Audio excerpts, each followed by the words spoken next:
ऐसा है जिसको नहीं आएगा? मैम नहीं आया आंसर। नहीं आया, ठीक है, मैं सिखाती हूँ। So first we will discuss the sum and then मैंने आपको 4-5 सम्स और भेजे हैं via PDF.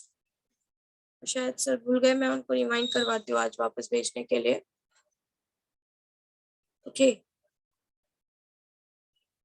So let's discuss the sum जो मैंने आपको दिया था। सो व्हाट वाज द सम?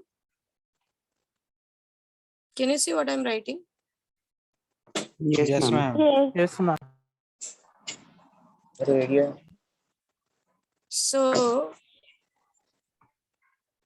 एक ऑब्जेक्ट है जो मूव कर रहा है पर्टिकुलरली, और उसका एंगुलर पोजीशन जो है वो एक इक्वेशन से दिया गया है, 1.55 t square minus 7.75 t plus 2.87। This is the equation radian. ये क्वेश्चन का मतलब क्या है, ये इस तरीके से देने का मतलब क्या है कि उसका जो एंगुलर डिस्प्लेसमेंट है, दैट इज जो एंगुलर पोजीशन है, वो टाइम पे डिपेंड करता है। इस तरीके से लिखने का मतलब यही होता है कि this theta depends on T. T is time here which is measured in second. Like, बहुत ध्यान से सुनो मैं क्या बोल रही हूँ, ये बात मैंने लास्ट टाइम भी रिपीट की थी कि अगर आप t इक्वल्स टू 1 डालते हो, if you put t equals to 1 you will get some value. यहाँ पे भी 1 आएगा, यहाँ पे भी 1 आएगा, ये आप पूरा सॉल्व करोगे तो आपको एक वैल्यू मिलेगी। सो विथ टाइम आपकी जो t की वैल्यू है, विथ टाइम वो चेंज होती चली जाएगी। सॉरी, जो t की वैल्यू है जैसे जैसे आप अलग डालोगे वैसे वैसे आपको थीटा की वैल्यू अलग मिलती चली जाएगी। इसका मतलब यह है कि थीटा टाइम के साथ चेंज हो रहा है। Are you understanding what I am trying to say? Yes ma'am. Yes. Yes. So what this said कि हमको क्या फाइंड करना है। सबसे पहले हमको ये फाइंड करना है कि हमको वो टाइम निकालना है जिस टाइम के लिए मेरा जो ऑब्जेक्ट है वो मोमेंटरीली रेस्ट पे चला जाए। तो रेस्ट पे जाने का एक ही कंडीशन है कि ओमेगा 0 हो जाए, ठीक है? Yes. तो हमको ऐसा टाइम निकालना है जिसके लिए ओमेगा 0 हो जाए। और दूसरा, इस टाइम के लिए जो टाइम पे हमारा ओमेगा 0 होगा उस टाइम के लिए हमारी बॉडी पर अल्फा कितना लगेगा, मतलब एंगुलर एक्सेलरेशन कितना लगेगा। क्वेश्चन क्लियर हुआ सबको? Yes ma'am. ठीक है, तो पहले हम क्या करते हैं, पहले हम ओमेगा फाइंड करते हैं। ओमेगा से हम टाइम को निकालने, पहले हम किस तरीके से ओमेगा कैलकुलेट करेंगे, उसको 0 इक्वेट करेंगे एंड देन हम टाइम कैलकुलेट करेंगे। So now we know that omega हमारा होता है d theta by d t, यही होता है। Yes. Yes. Yes. So let's substitute this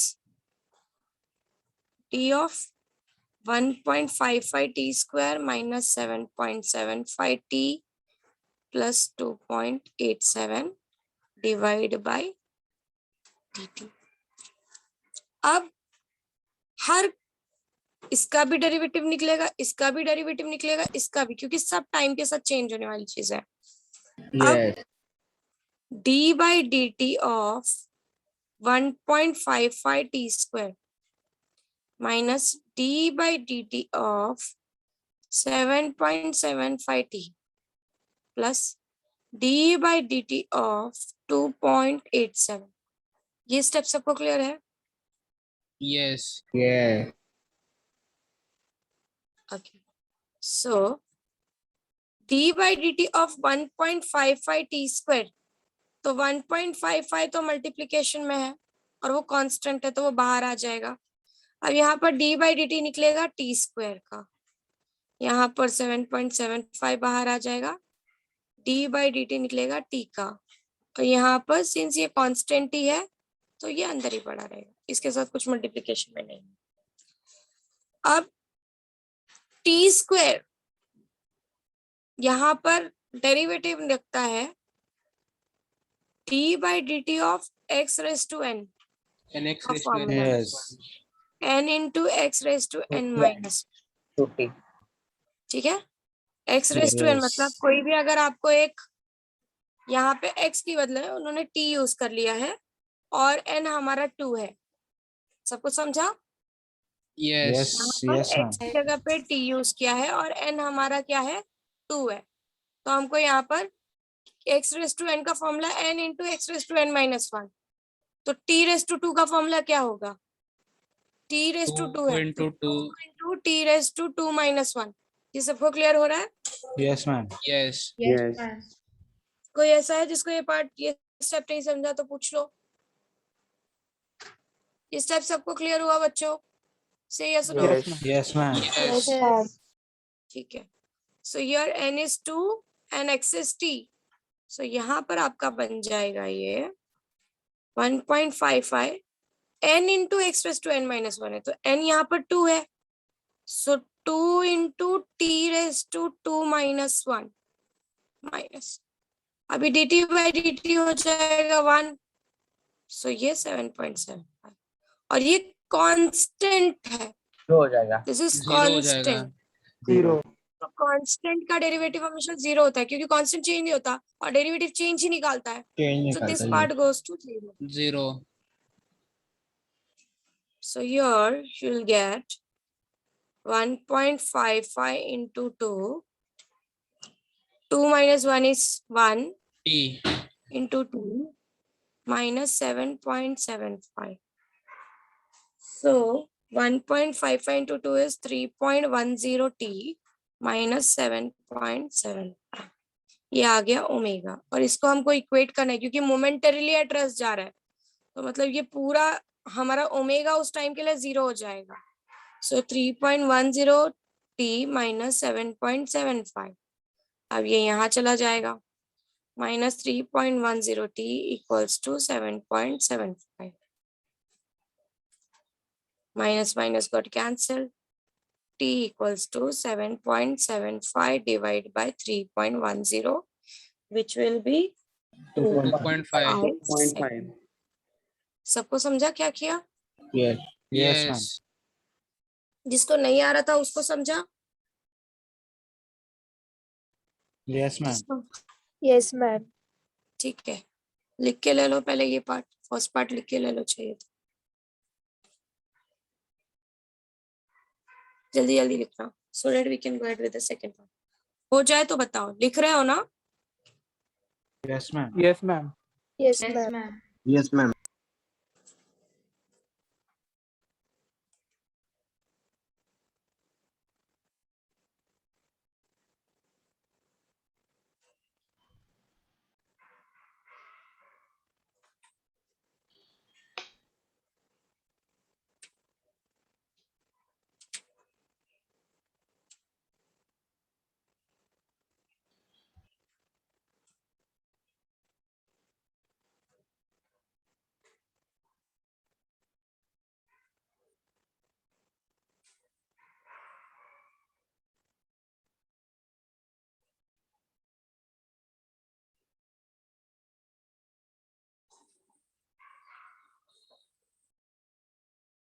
कोई भी स्टेप क्लियर नहीं है तो पूछ लेना वापस से, मैं समझा दूंगी।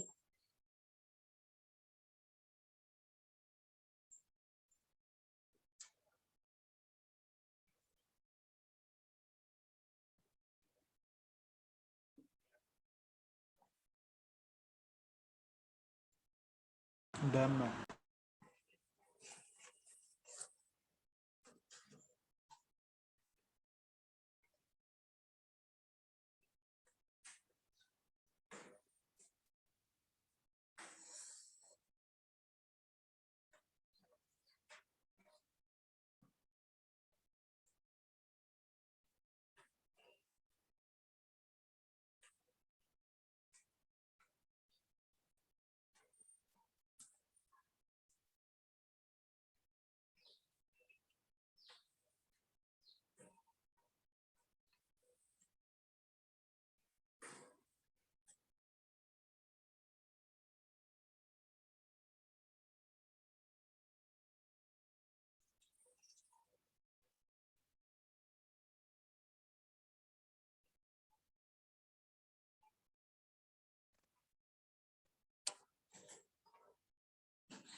Done, ma'am.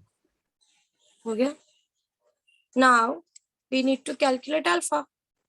So here alpha is what? Second part. D omega Alpha by is what? dt. d omega by dt. और d Yes. omega हमारा आया हुआ है यहाँ पर. देखो. This is d 3.1 omega. t minus Yes. So this is omega. Yes. So इसका d omega निकालते हैं. d omega by dt.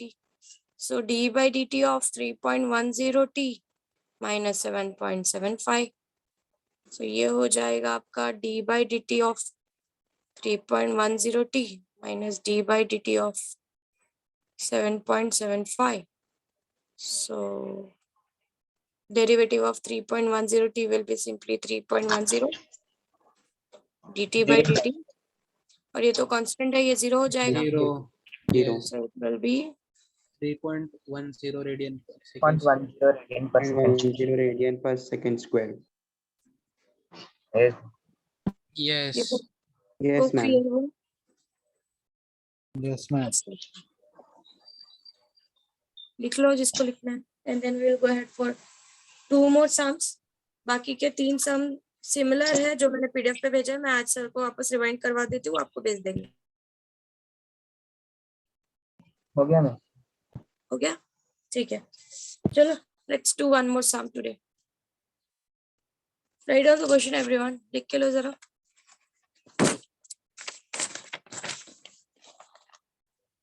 Question लिख के लो. A motor part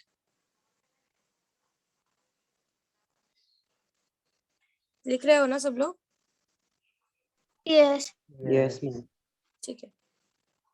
A motor part at a distance of 1.5 meter.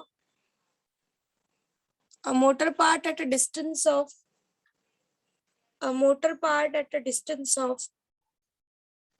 1.5 meter from the motor's axis of rotation. A motor part at a distance of 1.5 meter from the motor's axis of rotation. From the motor's axis of rotation.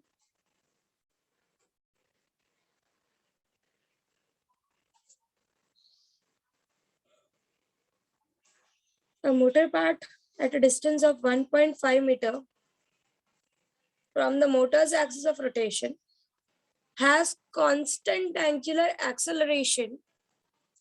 Has constant angular acceleration. Has constant angular acceleration.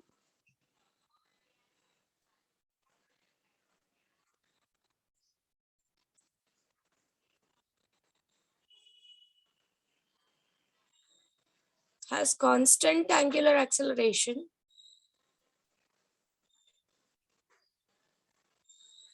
of 0.25 radian per second square. 0.25 radian पर second square. कोई एक motor का part है जो axis of rotation से 1.5 metre पे है और वो कांस्टेंट एंगुलर एक्सेलरेशन से मूव कर रहा है विच इज 0.25 रेडियन पर second square. Find the magnitude of Find the magnitude of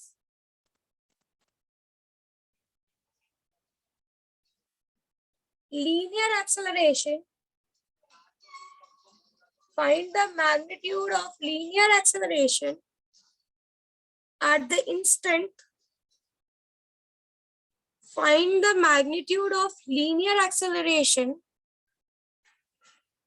at the instant when its angular speed is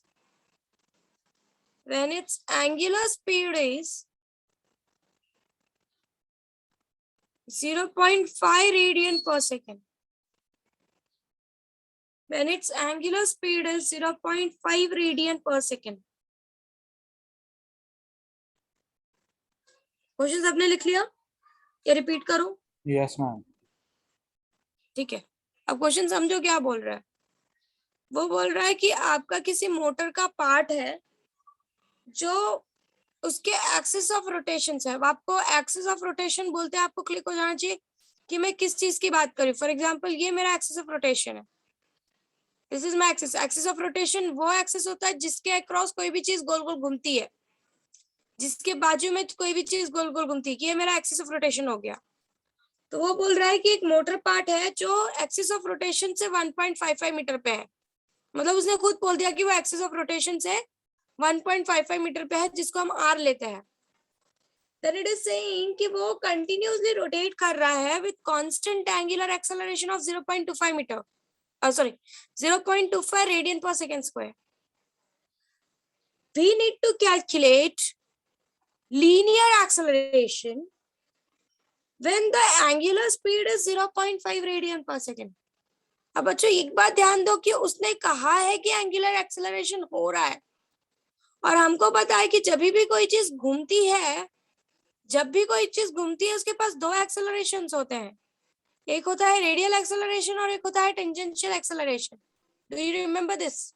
Yes, ma'am. Yes. Yes. और अगर आपको याद हो कि आप जब vector, since acceleration is a vector quantity, और जब आपके पास दो कंपोनेंट होता है किसी वेक्टर क्वांटिटी का, तो आपको अगर टोटल मैग्नीट्यूड निकालना होता है तो आप क्या करते हो? एक कंपोनेंट का स्क्वायर प्लस दूसरे कंपोनेंट का स्क्वायर और उसका रूट लेते हो। Do you remember this? Yes, ma'am. Yes. That is what you have to same follow here.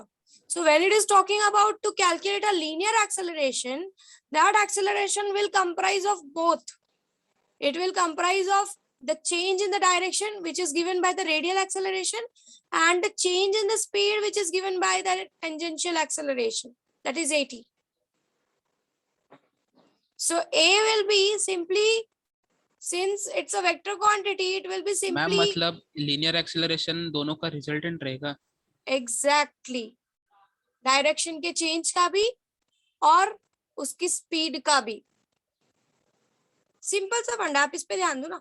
For example कोई चीज ऐसे घूम रही है, तो वो कहीं ना कहीं, अगर मैं एक मूवमेंट, एक इंस्टेंट की बात करूं, बहुत छोटे इंस्टेंट की बात करूं, इस पॉइंट पर देख, सो दिस जो एक्सेलरेशन मैंने ये पॉइंट एक्सपीरियंस कर रहा है इस पर्टिकुलर इंस्टेंट ऑफ टाइम के लिए, दैट इज माई ए। और अब इसका डायरेक्शन चेंज भी हो रहा है इस पॉइंट का। सो ये जो पॉइंट है, ये चेंज इन डायरेक्शन भी एक्सपीरियंस कर रहा है कहीं ना कहीं एयर की वजह से, और इसका स्पीड जो कम ज्यादा हो रहा है वो टेंजेंशियल एक्सेलरेशन भी एक्सपीरियंस कर रहा है। मतलब इसके ऊपर दो कंपोनेंट्स है जो काम कर रहे हैं एक्सेलरेशन के। So total acceleration will be simply, since it's a vector quantity, so you will have AR square plus AT square. Are you understanding what I'm trying to say? Yes, ma'am. Yes, ma'am. Yes, ma'am. So first you need to calculate AR, then you need to calculate AT, and then you have to use this formula.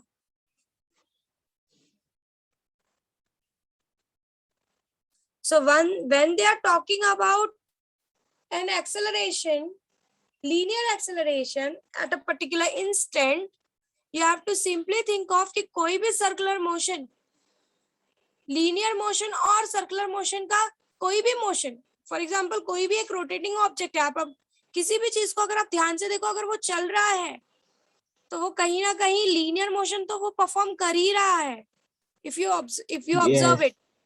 So linear acceleration at this point, या अगर वो यहीं पर घूम रहा है, linear acceleration at this point, so ये point जो है कहीं ना कहीं इसका डायरेक्शन, अगर मैं इस पॉइंट को देखूं तो कहीं ना कहीं इसका डायरेक्शन भी चेंज हो रहा है और इसका स्पीड भी चेंज हो रहा है। तो इसका जो भी एक्सेलरेशन होगा, टोटल एक्सेलरेशन, वो दोनों का कॉम्बिनेशन होगा, रेडियल और टेंजेंशियल का। यूसीएम में टेंजेंशियल क्यों नहीं आता? क्योंकि हम वहां पर बोल देते हैं कि उसका स्पीड चेंज हो ही नहीं रहा है, तो टेंजेंशियल का होने का सवाल ही नहीं होता। मतलब जो हो रहा है सिर्फ उसके डायरेक्शन में चेंजेस हो रहा है।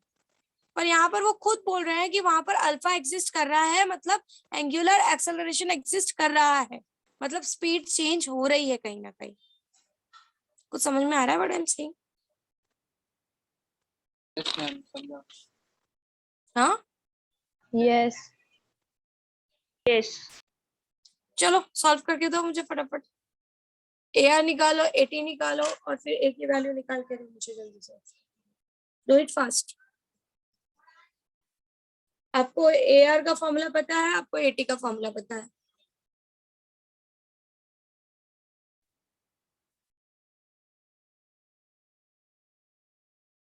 मैं ये प्रैक्टिस सेशन में मैं ये सारे क्वेश्चंस आपके बुक में चेक करने वाली हूँ, पर्टिकुलरली ओपन करवा के।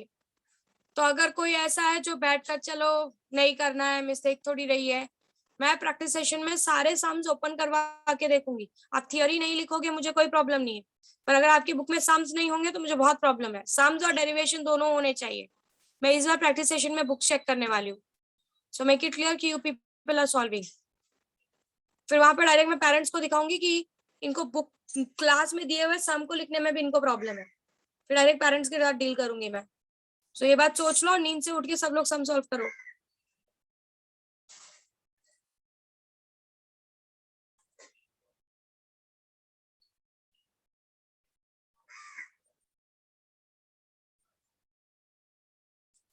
ये सम सबको क्लियर हुआ? Why we are taking this? Are you clear with this part? Yes, ma'am. AR Yes, square plus ma'am. ET square Yes. क्यों ले रहे हैं?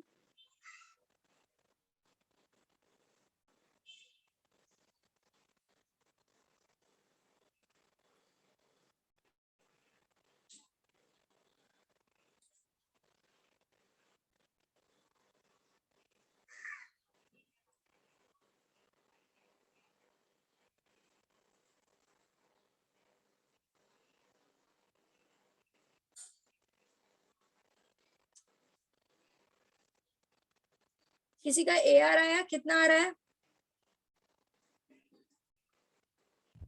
0.375 375. Yes, it is 0.375 meter per second square. AT Yes. Calculate करके दो फटाफट। 0.375 है। AT भी ATB same है। Metre per second square. ठीक है। मैम टोटल A मतलब पूरा linear acceleration 0.530 metre per second square. Right है।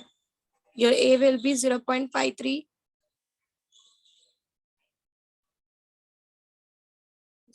Metre per second square. सबको आ गया? और मैं वेट करूं? सबको आ गया या आप लोग कर रहे हो? से यस और no, otherwise I will assume कि आप लोगों ने कर लिया। मैम कर रहे। ठीक है।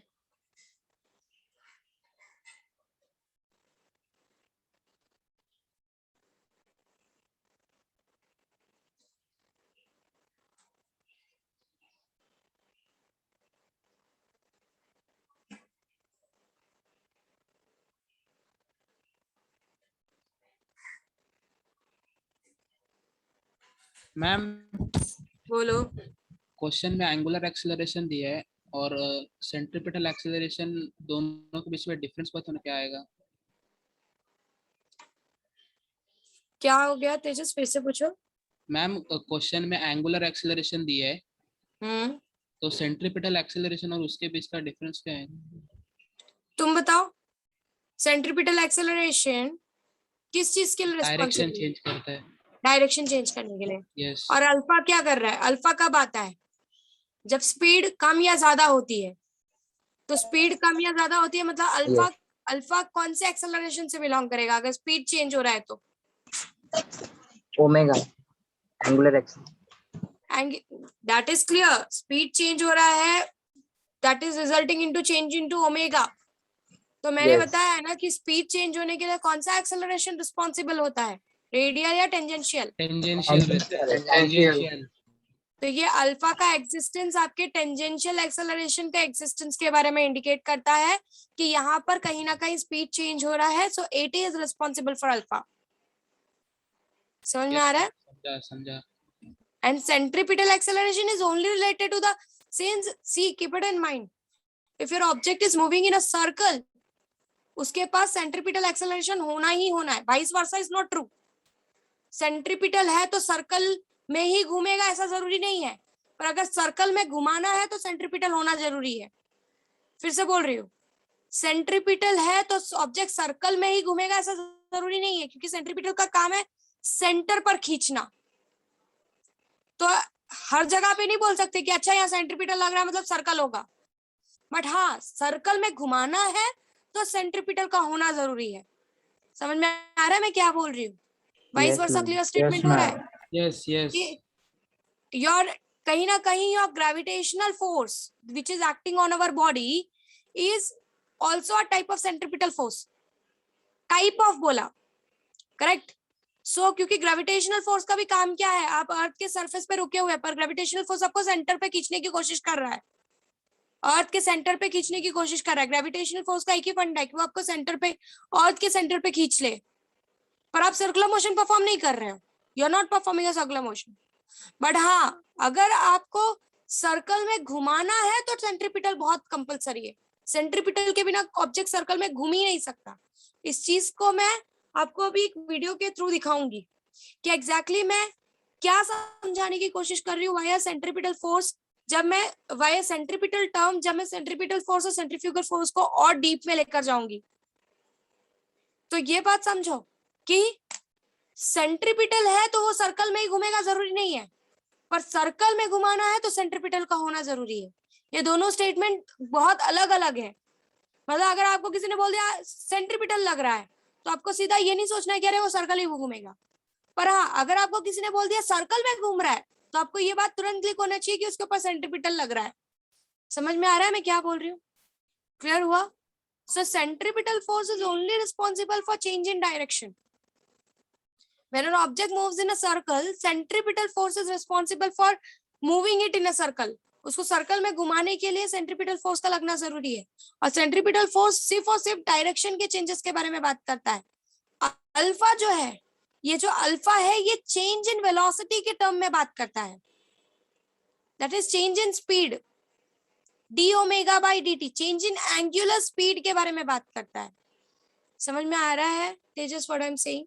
Yes ma'am. Yeah. So whenever they talk about change in direction, you have to think about radial acceleration. And whenever they talk about change in speed, that is alpha, you have to think about tangential acceleration. ये दो components मिलकर काम कर रहे हैं। यहाँ पे देखो, ये पॉइंट है, ये पॉइंट में मोशन हो रहा है,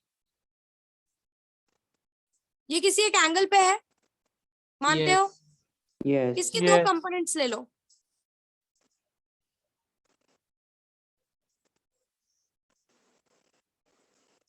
इसके दो कंपोनेंट्स ले लो, ये सेंटर से, ठीक है?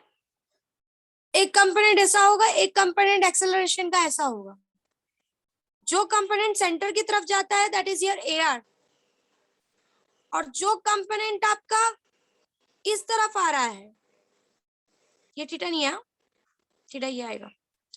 जो कंपोनेंट इस तरफ जा रहा है वो आपका 80। मतलब ये जो टोटल एक्सेलरेशन, लीनियर एक्सेलरेशन हो रहा है वो इन दोनों का एडिशन है, जिसमें Yes. 80 आपका स्पीड पे काम करता है और AR आपके डायरेक्शन पे काम करता है। समझा मैम। Yes, ma'am. इसीलिए मैंने ये बोला कि it's a vector quantity. Go ahead like this, this is your theta, this becomes your theta, this is your sin theta component, and this is your cos theta component. So of course simply theta निकालना होगा तो क्या होगा, tan theta याद है अगर आपको, tan theta is sin theta upon cos theta, right? Yes Yes. Tan theta component upon cos theta component, so it will be simply 80 by 80 by AR। T by R. ऐसे question भी अभी हम करेंगे जहाँ पे आपको थीटा निकालना होगा। Yes, ma'am. Just look at this. This is linear acceleration. These are the two components. This is AR. This is AT. खुद देखो आप, कुछ भी नया ऐसा नहीं है कि एकदम बूम ऐसा मैजिक हो गया। ये हमने बचपन से पढ़ा है कि जब कोई भी चीज, कोई भी वेक्टर एक पर्टिकुलर या कोई भी चीज एक डायरेक्शन में होती है, उसके दो कंपोनेंट्स हो जाते हैं, एक आपका परपेंडिकुलर और एक आपका सेम डायरेक्शन का कंपोनेंट होता है। सो यहाँ पर This is my theta. This is the point. This is my AR, which is responsible for change in direction. This is centripetal acceleration, radial acceleration, जो सेंटर की तरफ लगता है. इसका काम सिर्फ डायरेक्शन चेंज करना है. और ये जो AT है, इसका काम है स्पीड को चेंज करना. So this is responsible for direction. ये है, इस वजह से ये सर्कल ही घूम रहा है.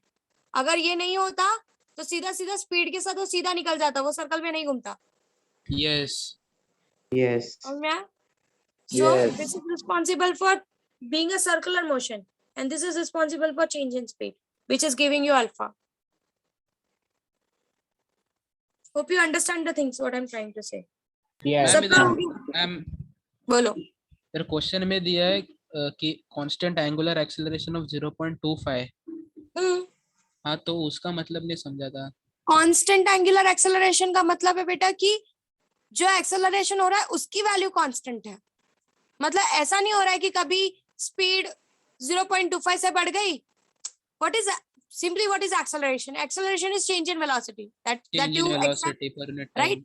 So Yes. when I'm saying change in velocity per unit time, तो कभी ऐसा भी तो हो सकता है कि कभी change in velocity 2 metre per second square से हो रही हो, कभी 3 मीटर पर सेकंड स्क्वायर से हो रही हो, कभी 5 मीटर पर सेकंड स्क्वायर से हो रही है. पर उसने क्या बोला? नहीं, ऐसा चेंज इन वेलोसिटी चेंज नहीं हो रही है हर वक्त. Change in velocity per unit time change नहीं. फॉर एग्जांपल आप गाड़ी चला रहे हो, ठीक है, आपने स्पीड बढ़ाया गाड़ी का. पहले आपने 1 मीटर पर सेकंड स्क्वायर से स्पीड बढ़ाया, फिर अचानक से आपको लगा कि नहीं और तेज चलना चाहिए, आपने 3 मीटर पर सेकंड स्क्वायर से स्पीड बढ़ाया. फिर आपने बोला कि नहीं अभी भी कम लग रहा है, फिर आपने 5 मीटर पर सेकंड स्क्वायर से स्पीड बढ़ाया. तो यहाँ पर जो स्पीड का चेंजेस हो रहा है वो कांस्टेंट एक्सेलरेशन से नहीं हो रहा है. समझ में आ रहा है? बट अगर मैं हर बार speed 1 metre per second square से ही बढ़ा रही हूँ तो मेरा एक्सेलरेशन क्या हो गया?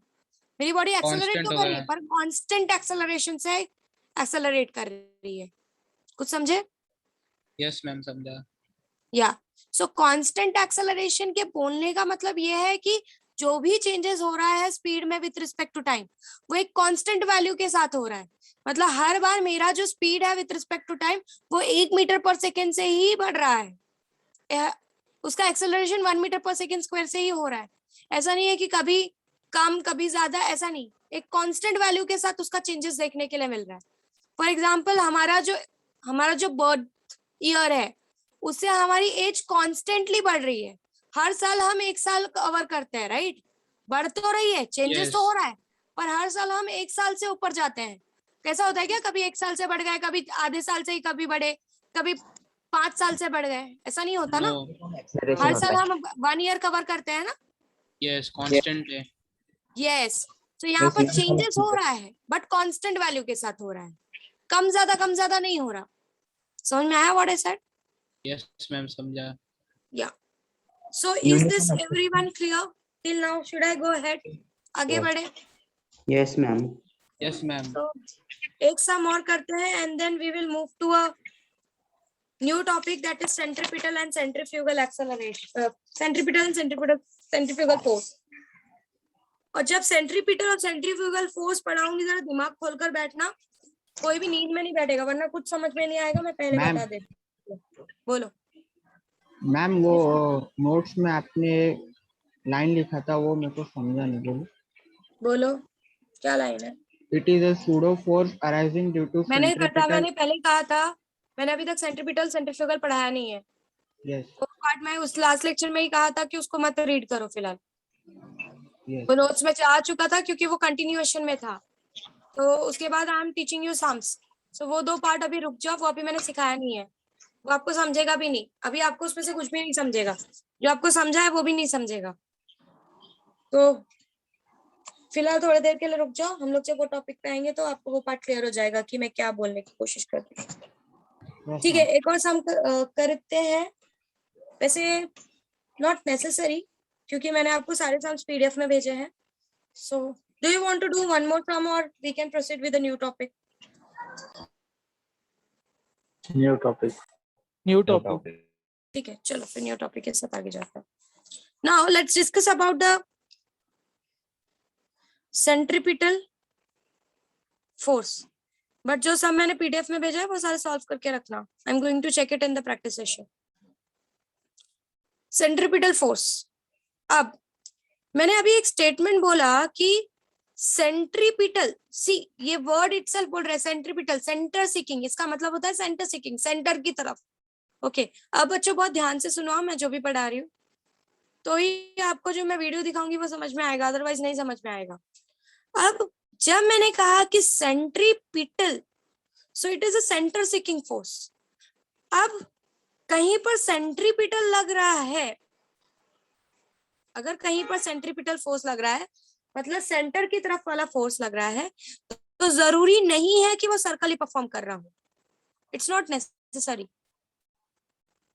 फॉर एग्जाम्पल अगर कोई एक चीज है, उस पे यहाँ पर एक ऑब्जेक्ट है, उसको सेंट्रीपिटल फोर्स लग गया, वो खींच के सेंटर में चला जाएगा, तो यहाँ पर ये ऑब्जेक्ट सर्कल में नहीं घूम रहा है, वो सीधा अट्रैक्ट हो गया है सेंटर की तरफ। Hope you understanding what I am trying to say? समझ में आ रहा है मैं क्या बोल रही हूँ? Yes, ma'am.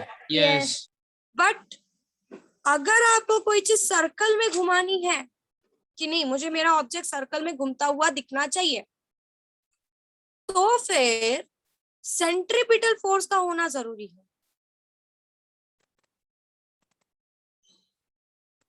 Is necessary.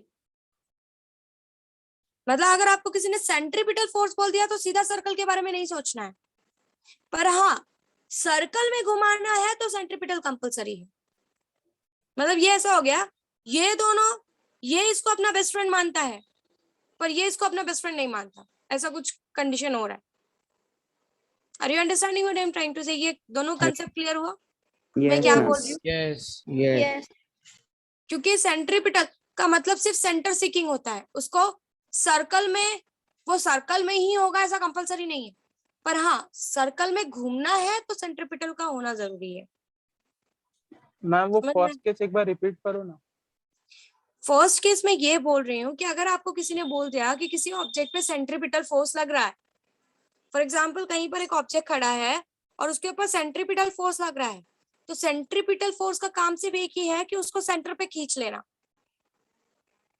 समझ में आया? मतलब ma'am. यहाँ पर सर्कल में वो नहीं घूमेगा, जरूरी नहीं है कि अगर उसके ऊपर सेंट्रीपिटल लग गया तो वो सर्कल ही परफॉर्म करेगा, दिस इज नॉट नेसेसरी। पर सर्कल में रहना है तो सेंट्रीपिटल का होना जरूरी है। समझ में आया what I Yes, said? ma'am. Yes, जैसे ma'am. कि अगर आपको कोई बोलता है कि यू आर एन इंडियन, ठीक है, आपको कोई बोलता है कि यू आर एन इंडियन, सो ऐसा जरूरी नहीं कि आप इंडियन हो तो आप इंडिया में ही रह रहे हो, आपके ऊपर नाम लग गया है कि हाँ okay you are experiencing a centripetal force, तो जैसे सीधा दिमाग में ये नहीं लाने का कि सेंट्रीपिटल बोल दिया मतलब सर्कल पे ही घूम रहा होगा, नहीं। पर हाँ अगर आप सर्कल में घूम रहे हो तो उसके लिए ये फोर्स बहुत रिस्पॉन्सिबल है। समझ में आया? Yes, ma'am. क्लियर हुआ दोनों? Yes, ma'am. ये स्टेटमेंट में कंफ्यूज नहीं होना, ये एमसीक्यू में क्वेश्चन आता है, ये क्वेश्चन एमसीक्यू में जेडबल के आता है आपका नॉलेज चेक करने के लिए कि क्या अगर सेंट्रीपिटल फोर्स बोल दिया तो क्या जरूरी है सर्कल ऑब्जेक्ट सर्कल में ही घूम रहा होगा? नो। पर क्या सेंट्रीपिटल फोर्सेस सर्कल के लिए रिस्पॉन्सिबल है? Yes. Assertion and reason type of questions आते हैं। असर्शन एंड रीजन मतलब वो आपको दो स्टेटमेंट्स दे देंगे और दोनों स्टेटमेंट्स को पूछेंगे कि कौन सा सच है और कौन सा झूठ है। तो पहला स्टेटमेंट ये बोलता है कि सेंट्रीपिटल फोर्स होने पे सर्कल ही होगा, which is a false statement. समझ में आया मैंने क्या कहा? सेंट्रीपिटल ma'am, होने वो- पे सर्कल ही होगा ऐसा जरूरी नहीं है। नहीं है। और दूसरा स्टेटमेंट बोलता है कि सर्कल है तो सेंट्रीपिटल होना जरूरी है। So the second statement is true कि सेंट्रीपिटल है, सर्कल है तो सेंट्रीपिटल लग रहा है, पर सेंट्रीपिटल है तो सर्कल ही होगा ये जरूरी नहीं है। Hope you are understanding what I am trying to say? Ma'am समझ में आ वो रहा है? Yes. मैम स्पीड से अगर कोई कर्व रोड पे टर्न लेते हैं बाइक से तो वहाँ सेंट्रीपिटल लगता है, तो फर्स्ट केस में आ गया ना बैंकिंग ऑफ रोड वाला concept. Exactly. So every time being a centripetal, you will experience a circular motion that is not necessary. That is never necessary. But हाँ सर्कल है तो सेंट्रीपिटल का होना कंपलसरी है। ये assertion and reason type of questions में आता है। यहाँ पर आपका नॉलेज चेक होता है कि आपको सेंट्रीपिटल और सेंट्रीफ्यूगल के बारे में कितना पता है। समझ में आया? आपका एंट्रेंस एग्जाम लेने का एक ही रीजन है आज के टाइम में सारी बड़ी यूनिवर्सिटीज आपका एंट्रेंस एग्जाम पे, यहाँ पे साइंस का स्टूडेंट मतलब एंट्रेंस एग्जाम, क्योंकि एंट्रेंस एग्जाम आपका ये क्लियर करता है कि आपको नॉलेज कितना है, आपने रट्टा कितना मारा उनको मैटर नहीं करता। आप 98% लेके आओ बोर्ड्स में, आपको अगर आपने एंट्रेंस क्लियर नहीं किया, आपको बोर्ड्स में, आपको अपने यूनिवर्सिटी में एडमिशन नहीं देंगे, क्योंकि उनको आपके 98% से कुछ फर्क नहीं पड़ता। आपके पास नॉलेज कितना है वो मैटर करता है। तो नॉलेज इसी तरीके से आता है। क्या आपको पता हो कि सेंट्रीपिटल लगने में और सर्कल में घूमने में सेंट्रीपिटल का क्या रोल है? ठीक है, अब जरा आगे बढ़ते हैं। अब पहले मैं यूसीएम के साथ शुरू करती हूँ, हर पॉइंट के साथ शुरू करते हैं। समझो यहां से मेरा एक ऑब्जेक्ट चल रहा है, इसको मेरे को सर्कल में घुमाना है। जरा ध्यान से देखो, जिस भी डायरेक्शन में वेलोसिटी है उस डायरेक्शन से परपेंडिकुलर डायरेक्शन में मुझे फोर्स लगाना पड़ेगा, तो वो अपना डायरेक्शन चेंज कर देगा। फिर मैं यहाँ से परपेंडिकुलर डायरेक्शन में टुवर्ड्स द सेंटर फोर्स लगा रही हूँ, फिर वो अपना डायरेक्शन चेंज कर देगा। फिर मैं यहाँ से परपेंडिकुलर डायरेक्शन में फोर्स लगा रही हूँ, फिर से वो अपना डायरेक्शन चेंज कर देगा। फिर से मैं यहाँ पे परपेंडिकुलर डायरेक्शन, जिस डायरेक्शन में उसकी वेलोसिटी है उससे परपेंडिकुलर डायरेक्शन में फोर्स लगा रही हूँ, वो अपना डायरेक्शन चेंज कर देगा। फिर से मैंने परपेंडिकुलर डायरेक्शन में यहाँ से फोर्स लगाया, इन दोनों के बीच में 90 डिग्री है, वो अपना डायरेक्शन चेंज कर देगा। एंड इस तरीके से it will perform approximately, it is performing a circle. तो जो फोर्स का डायरेक्शन है वो किस तरफ है? What is the direction of the towards the center. मतलब जब भी ऑब्जेक्ट को सर्कल में घुमाना है तो उसकी जो लीनियर वेलोसिटी होगी v, उससे परपेंडिकुलर डायरेक्शन में मुझे फोर्स लगाना पड़ेगा, जिससे वो सर्कल में घूमना शुरू करेगा। इसलिए वर्क डन 0 होता है, वर्क एग्जैक्टली, इसलिए मैंने कहा था कि मुझे सेंट्रीपिटल फोर्स पे आने दे, तेरा डाउट क्लियर हो जाएगा कि वाई वर्क डन इज 0, क्योंकि वर्क डन होता है हमारा F S cos theta, cos 90 यहाँ पर तो 0 हो cos जाएगा। 90 0 सो कॉस Yes. 90 होगा, तो this will go to 0। Hope you understand. Yes, ma'am. yes ma'am. Yes. तो इफ यू वांट कि आपका ऑब्जेक्ट सर्कल में घूमे, आपको फोर्स आपकी वेलोसिटी से 90 डिग्री में टुवर्ड्स द सेंटर लगवाना पड़ेगा। आपके लीनियर वेलोसिटी और आपके फोर्स में हमेशा कितने का एंगल होगा? What will be the angle? 90 degree. तो जब आप अपनी लीनियर वेलोसिटी से 90 डिग्री पे सेंटर की तरफ फोर्स लगवाते हो, आप सर्कुलर मोशन परफॉर्म करवाते हो, मतलब आप सेंट्रीपिटल फोर्स लगवाते हो। समझ में आया Yes, ma'am. सबको? yes एंड ये रियल फोर्सेस है। रियल फोर्सेस मतलब प्लीज ध्यान से सुनो, रियल फोर्सेस मतलब इन फोर्सेस को लगान, रियल फोर्सेस उन फोर्सेस को बोला जाता है जो किसी ना किसी रीजन से लगते हैं। मतलब कभी ये सेंट्रीपिटल फोर्स फ्रिक्शन की वजह से लगेगा, कभी ये सेंट्रीपिटल फोर्स ग्रेविटेशन की वजह से लगेगा। मतलब always you will have a reason behind this forces. ये जो सेंट्रीपिटल फोर्स लग रहा है, इसका हमेशा रीजन देने के लिए ये लोग अवेलेबल रहेंगे ऑलवेज। कभी सेंट्रीपिटल आपका फ्रिक्शन प्रोवाइड करता है, कभी सेंट्रीपिटल आपका ग्रेविटेशन प्रोवाइड करता है। इस तरीके से सेंट्रीपिटल को एक्सप्लेन करने के लिए हमेशा ऐसे फोर्सेस अवेलेबल होंगे, और यही फोर्सेस हमको ये सेंट्रीपिटल फोर्स हमको लगा के देते हैं। तो रियल फोर्सेस होने का मतलब है कि जिसका रीजन हमको पता हो कि भाई ये फोर्स कहां से लग रहा है और क्यों लग रहा है, कौन इसको लगा के दे रहा है। जब आपका अर्थ, ये आपका सन है, ये आपका अर्थ है, ये घूम रहा है, तो यहाँ पर सेंट्रीपिटल फोर्स के लिए रिस्पॉन्सिबल सन और अर्थ के बीच की ग्रेविटी है। gravity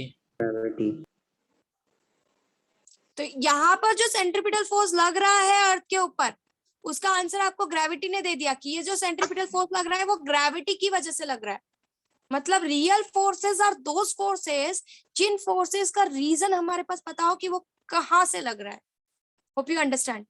Yes, ma'am. yes Yes. Yes. Friction कैसे लगेगा?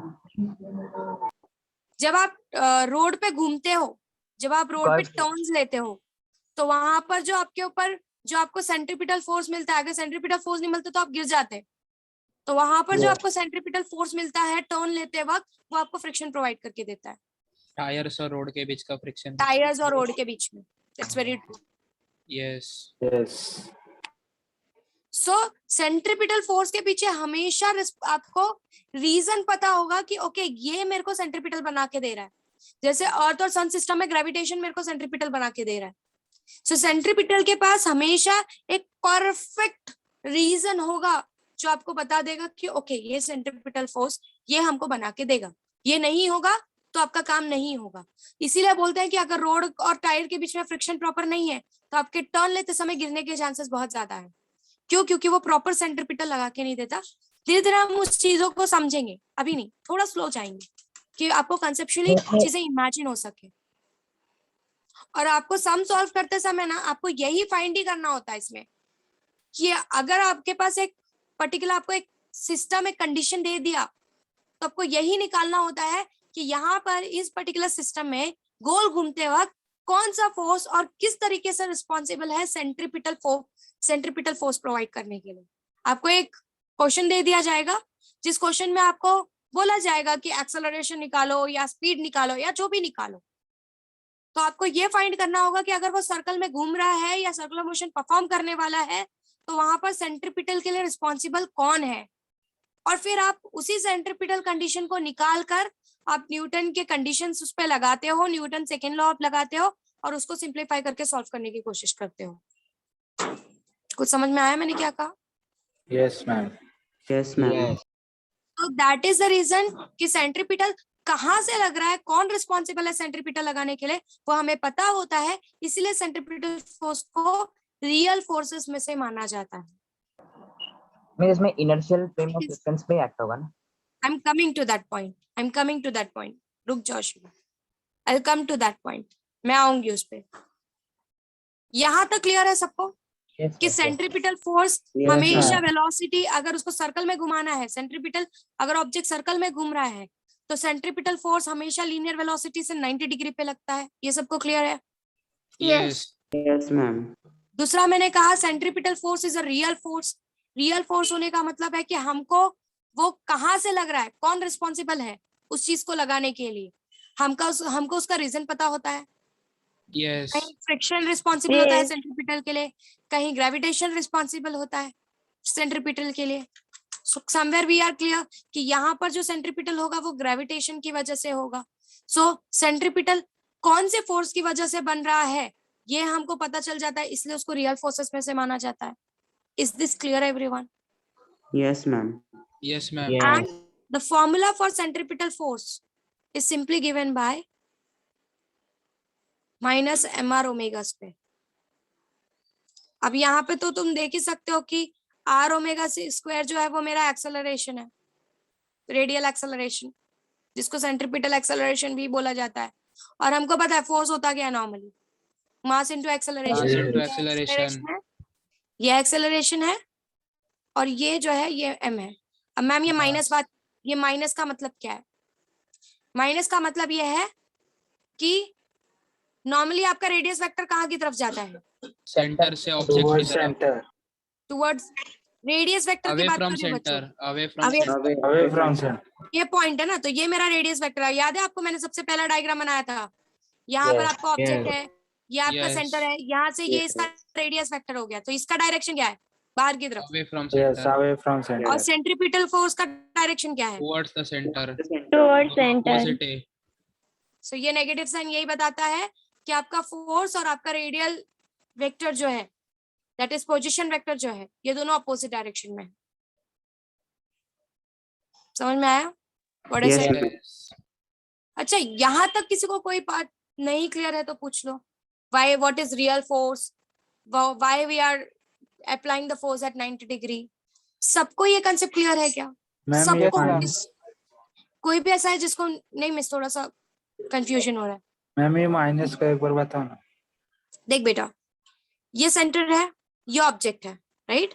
मुझे अगर इस Yes. सेंटर से बताना है कि मेरा ऑब्जेक्ट कहाँ की तरफ है, तो तू कहाँ इशारा करेगा, तेरी उंगली बाहर की तरफ दिखाएगी, Yes. राइट? Yes. बट वहीं पे इस ऑब्जेक्ट पे लगने वाले फोर्स के बारे में तू बात कर रहा है, जो सेंट्रीपिटल फोर्स है, उसका डायरेक्शन कहाँ होगा? टुवर्ड्स द सेंटर, अंदर की तरफ। Yes. Yes. इन दोनों के बीच में, मतलब जो ये रेडियल वेक्टर आर है, अगर मैं इसको वेक्टर फॉर्म में रिप्रेजेंट करूं, ये जो आर है और ये जो फोर्स है, दोनों के बीच में डायरेक्शन क्या है? अपोजिट है। Yes. Opposite है. तो ये माइनस साइन यही बताता है। Yes, ma'am. ठीक है, सबको क्लियर हुआ? आगे बढ़ू? Yes, आगे ma'am. जाओ। Yes.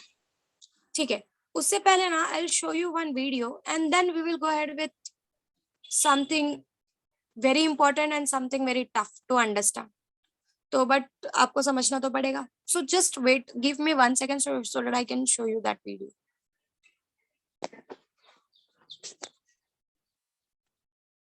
आपको शायद वीडियो को ऑडियो नहीं आएगा, तो जस्ट आप देखना, फिर मैं आपको समझाऊंगी कि एग्जैक्टली उसमें मुझे क्या शो करना है।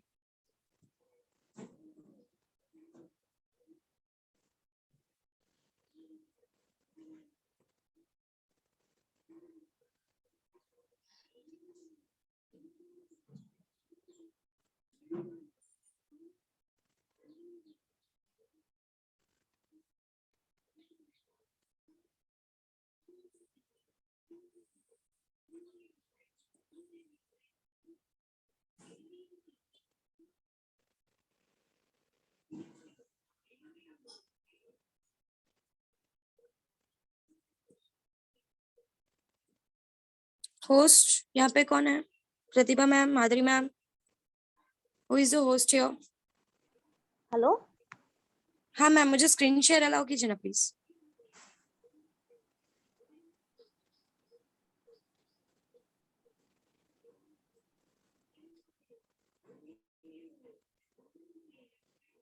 मुझे, can you see my screen? Yes. Yes. Yes, ma'am. I'll send you this video as well via like MBC sir। अगर यहाँ पर कुछ लैग होगा तो वहां पे भी देख सकते हो, और आपको ऑडियो भी वहां पे सुनाई देगा। तो मैं जो चीजें पढ़ाऊंगी शायद वो चीजें और ज्यादा क्लियर हो जाएंगी after seeing this video. Okay,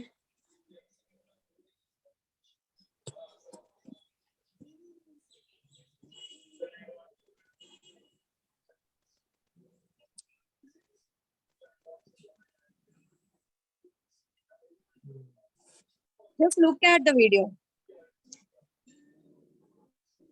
So here जिस डायरेक्शन में वेलोसिटी है, लीनियर वेलोसिटी है, उस डायरेक्शन से as you can see the direction of the force is 90 degree। Can you see everyone? Yes. Yes. Yes. Yes.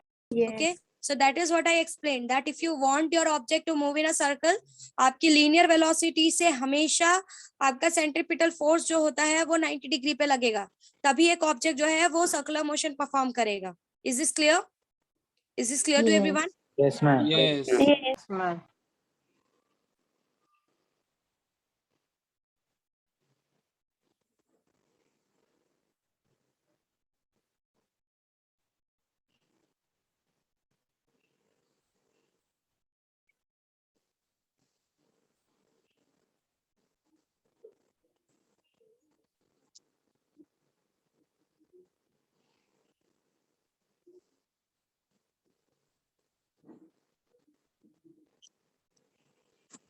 कुछ देखा मैंने जो अभी आपको एक एरो से बनाकर दिखाया था, अब वो आपको ये दिखा रहा है कि अगर आपका एक बॉल समझो एक लीनियर वेलोसिटी परफॉर्म कर रहा है, स्ट्रेट स्ट्रेट चल रहा है, और आपको उसका डायरेक्शन चेंज करना है, तो उसने वो रेड एरो से दिखाया कि आपको जिस डायरेक्शन में भी आपका बॉल चल रहा था उससे आपको 90 डिग्री में फोर्स लगाना पड़ेगा, तो वो अपना डायरेक्शन चेंज कर देगा। समझ में आया? कुछ क्लियर हुआ? Yes, ma'am. Yes. Yes. Video now. इसमें centrifugal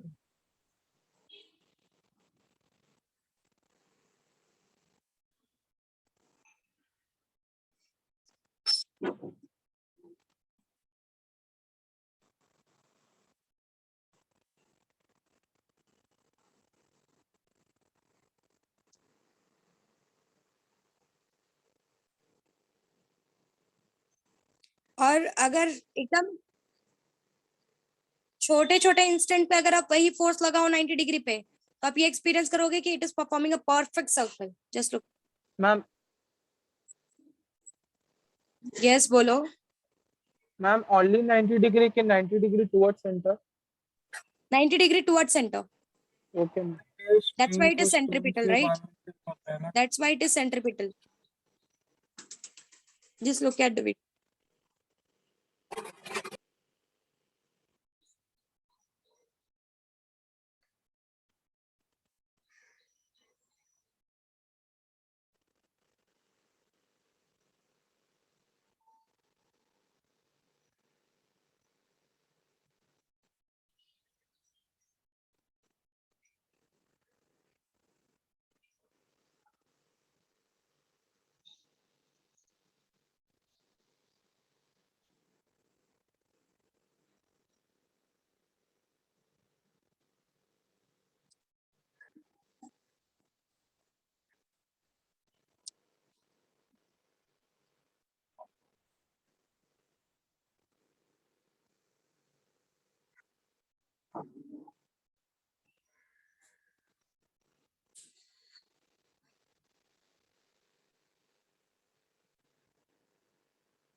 Can you say this? They have taken two velocity components. You know acceleration is change in velocity upon time, right? And then Yes. what mean for delta V cross V by delta R? Because delta R is V cross delta T. So if you substitute it, you get V square by R, which is your acceleration. So force will be mv square by R. Is this part clear to everyone? Yes. Second step में क्या किया? आपका delta R को replace किया है. Delta R is what? क्या होगा delta R? Delta R by delta T will be your V, right? Yes. Yes. Displacement upon time is your v, right? That is Yes. what they are substituting instead of delta t. Are you clear? Are you clear with this? Yes. Yes, ma'am. Yes ma'am.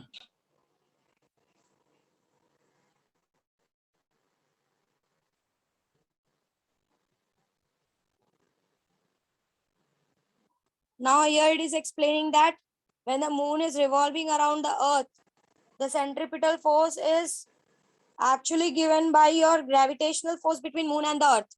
So वहां पर centripetal force को provide करने वाला जो force है वो gravitational force है. So that is the reason कि हमारे पास हमेशा reason होता है बताने के लिए कि centripetal force कौन लगा कर दे रहा है, कौन सा real force responsible है उस centripetal force के लिए. And that is only the reason कि we call centripetal force as a real force. और इसी तरीके से आपको कुछ अगर आपको real force समझ में आएगा तो आपको ये समझेगा कि why centrifugal force is known as pseudo force. उसके बारे में थोड़ा सा आगे डिस्कशन करती हूँ.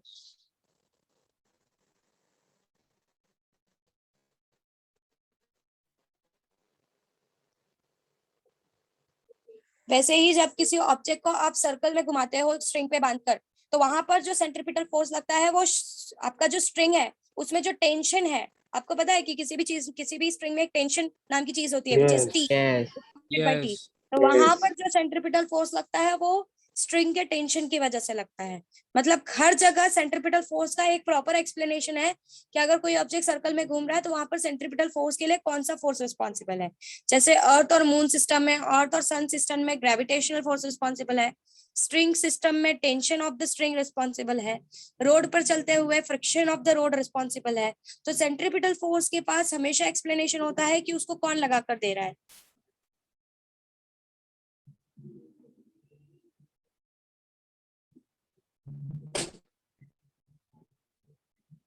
अब अगर आप ये एग्जांपल देखो तो यहाँ पर एक ब्लॉक रखा गया है टर्निंग टेबल पे, रोटेटिंग टेबल पे, बट आपका ब्लॉक जो है वो गिर नहीं रहा है, बाहर नहीं आ रहा है.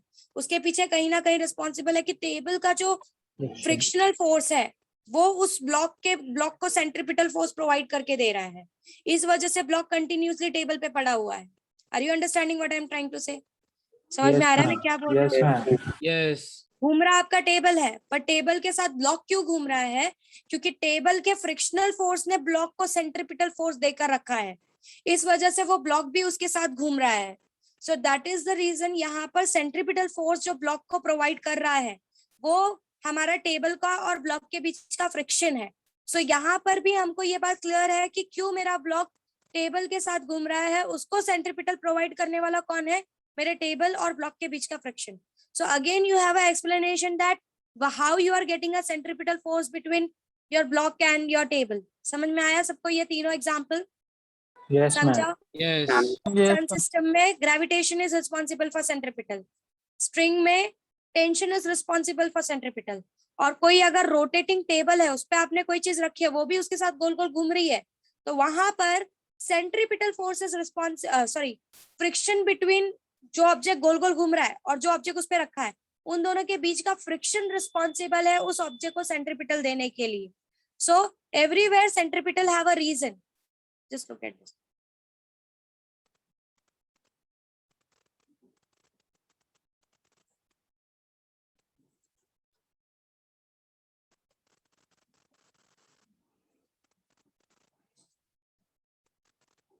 I'll stop it here.